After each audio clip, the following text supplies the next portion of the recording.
Right then. So left hand one was your before, should we call it? Okay. Yeah. You can see arms really pinched together there. Okay. Very locked. Very long thumb.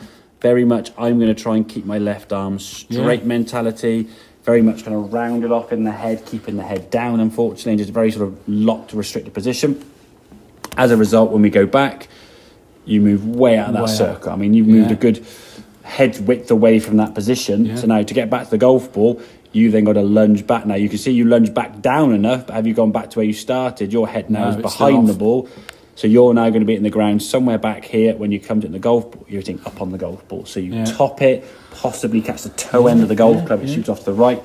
And then you hit enough golf balls in a row, you'll figure out how to kind of adjust to that fault by maybe stretching your arms a bit more or leaning out to it or whatever we do to try and compensate for our faults, okay? Yeah. So going through the sequence here now, okay?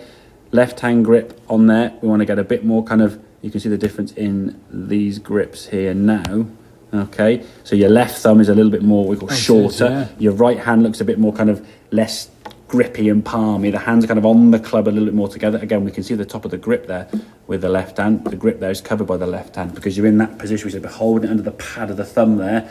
You could hold that club with those sort of index finger and thumb. The back three came off and you can support you that can still club support nicely. it, Exactly, And then you've got to make swings now that are just as far as you can go without moving. That was a lovely turn, but look how far off the board you've gone, you see. So that for me, and then you can see, so you're moving this way, you've gone too far. You can see the shadow, you moved a lot there. Then you made some swings, now you're watching the shadow.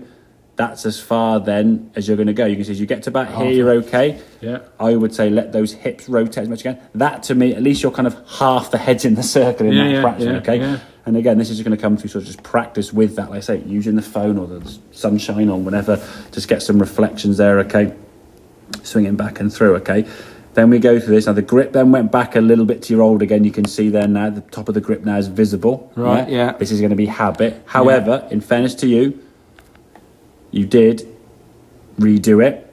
So you can see now when you're holding that golf club, that thumb is now off to the side. The little white V sort of oval shape there we can see is visible because your left hand is over to the right there more.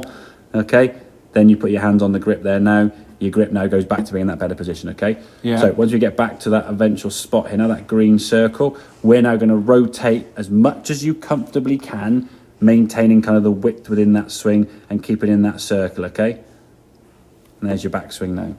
So almost envisaged to you like you're sort of swinging a phone booth, yeah? We're not going to move inside the wall, banging your head side to side, okay? We're going to stay in the centre there. So compare that backswing to there.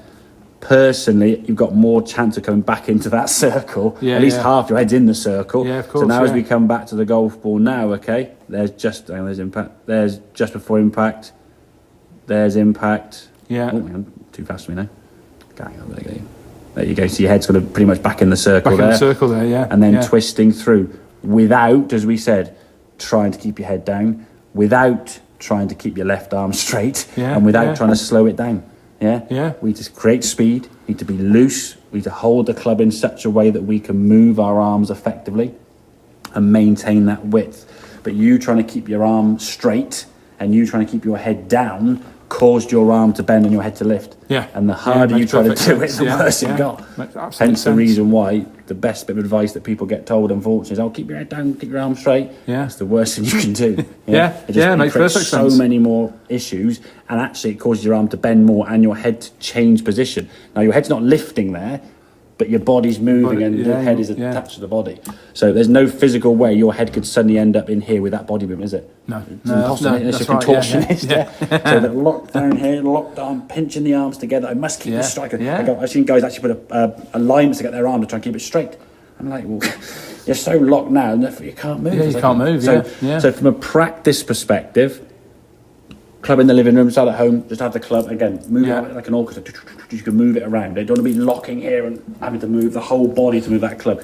You should be able to move the club, and some guys say, just write your name in mid-air, so okay? That's to get yourself feeling with that club, getting that grip better, okay? And then from a swing perspective, I say even for a sort of couple of minutes on the garden, just swing there with a reflection, even in a mirror or a French windows or window on the house or thing, or someone filming your swing or the shadow, just get that movement where you just stay more in the circle. You're going to turn as much as you can, and swing under control. And does your arm bend? Yes. Is it collapsing? Not really. No. Was it a good shot? Yes. You trying to keep that dead straight there. If you're locking your left arm here now, your backswing's going to be there. You've got no power at all. Yeah. It's going to be so short and restricted. Because with that one, as you said, I'm hitting the ball there. So if I am hitting it, I'm not getting any loft out exactly, of it. Yeah, and you're catching top of the ball. And it's just not going any distance. So yes, you might have a bigger swing, but you've got less efficiency when it comes to impact. So having all this energy stored up here is a waste if the ball gets none of it. Yeah, of course. All the golf ball knows is what your golf club is doing down there. Yeah. All it knows. You can do whatever you want up here to a point. Doesn't make any difference down there, but what it's doing down here is going to give the information to that golf ball. Yeah, of course, And moving away from it and bending things and hinging cause you more problems. So, makes sense? It does. Excellent. Perfect Very, sense. very good.